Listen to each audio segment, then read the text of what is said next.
ఓం నమో భగవతే వాసుదేవాయ. ശ്രീമദ്ഭഗവത്ഗീത അധ്യായം 3 കർമ്മയോഗ ശ്ലോകം 16 മുതൽ 20 വരെ. ഏവം പ്രവർത്തിതം ചക്രം നാനുവർത്തയതീഹ യഃ അഘായുരിന്ദ്രിയാരാമോ മോഘം പാർത്ഥ സ ജീവതി. യസ്ത്വാത്മരതിരേവ സ്യാദ് ആത്മതൃപ്തശ്ച മാനവഃ ആത്മന്യേവ ച സന്തുഷ്ടഃ തസ്യ കാര്യം ന വിദ്യതേ.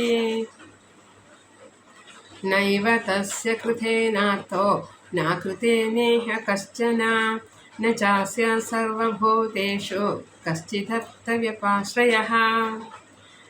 തസ്മാദസക്തഃ സതതം കാര്യം കർമ്മ സമാചര അസക്തോ ഹ്യാചരൻ കർമ്മ പരമാപ്നോതി പൂരുഷഃ. കർമ്മണൈവ ഹി സംസിദ്ധിമാസ്ഥിതാ ജനഗാധയഃ ലോകസംഗ്രഹമേവാപി സംപശ്യൻ കർത്തുമർഹസി. ഓം ശ്രീകൃഷ്ണ പരമാത്മനേ നമഃ. കൃഷ്ണാർപ്പണമസ്തു.